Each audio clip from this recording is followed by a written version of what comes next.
अपनी शादी के बाद ये एक बात कभी भी किसी दूसरे को मत बताइएगा। मैं आपको बताऊं, ये गलती बेशुमार लोग करते हैं और उसके बाद वो पछताते हैं कि काश हमने ये बात किसी दूसरे को ना बताई होती, जिससे कि हमारा रिश्ता बच जाता। मैंने बेशुमार रिश्ते सिर्फ इस एक रीज़न की वजह से टूटते हुए देखे हैं। शादी के बाद अक्सर कपल्स में आपने देखा होगा कि लड़ाई रहती है, बहस रहती है, किसी चीज़ के हवाले से वो एक पेज पर नहीं आ रहे होते और उनको अपने पार्टनर से कोई ना कोई मसला होता है और ये हर कपल के दरमियान होता है। ये ऐसा नहीं है कि ये कोई भी कपल ऐसा हो इस दुनिया में जो कि बिल्कुल भी लड़ा ना हो, जिसने कोई बहस ना की हो। हर कपल ऐसा करता है, मगर गलती कहाँ पर होती है? गलती वहाँ पर होती है जब हम मियाँ बीवी अपने इस मसले के दरमियान किसी तीसरे शख्स को इन्वॉल्व करते हैं। इवन कुछ लोग तो पूरे के पूरे ख़ानदान को भी इन्वॉल्व कर लेते हैं। अब यहाँ पे होता क्या है, आपको लग रहा होगा कि शेयरिंग करना तो अच्छी चीज़ है, इससे तो मसले सॉल्व हो जाते हैं, मगर नहीं। यहाँ पे रुकिएगा। जब ये दो लोग अपना मसला किसी तीसरे के पास लेकर जाते हैं तो एक तो अक्सर ये गलती करते हैं कि वो तीसरे की अपनी इज़्दिवाजी ज़िंदगी नहीं देखते कि उसकी अपनी ज़िंदगी किस तरह से गुजर रही है, पहली बात।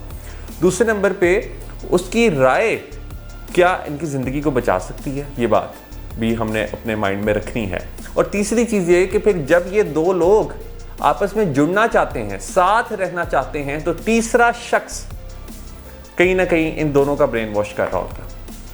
कहीं ना कहीं उसकी वजह से वो जो हमारे अंदर ईगो होती है वो आ रही होती है कि इसको अब हम क्या मुंह दिखाएंगे, इसके साथ तो हमने ये मसला अपना शेयर किया हुआ है, तो जब हम साथ हो जाएंगे, जब ये दो लोग साथ हो जाएंगे तो फिर उस तीसरे शख्स को क्या मुंह दिखाएंगे, उसको तो ये बात पता है।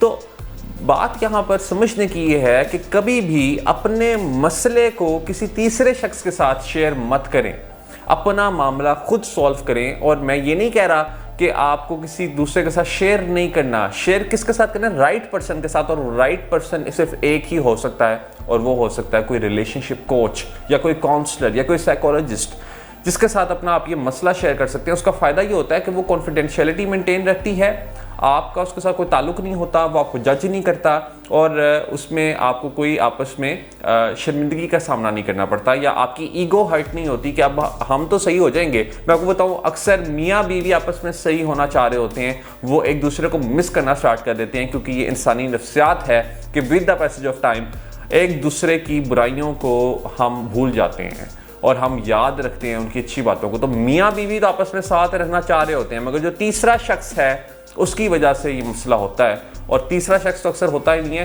पूरा का पूरा ख़ानदान जब इन्वॉल्व हो जाता है तो फिर तो वो रिश्ता टूटता ही टूटता है। तो ये बात अपने माइंड में रखिए कि जब भी खुदा ना खास्ता कोई लड़ाई हो, किसी तरह का कोई मसला हो, तो वो आप दोनों ने सॉल्व करना है। उसकी या तो आप कोई ट्रेनिंग ले लें या बातचीत करने के इफेक्टिव वे सीख लें, या अगर दोनों कम्युनिकेट नहीं कर पा रहे तो किसी काउंसलर के पास, किसी ऐसे शख्स के पास जाएं जो कि इस काम में प्रोफेशनल है, जिसका कोई सरोकार नहीं है, कोई उसका पर्सनल आपसे बेनिफिट नहीं जुड़ा हुआ।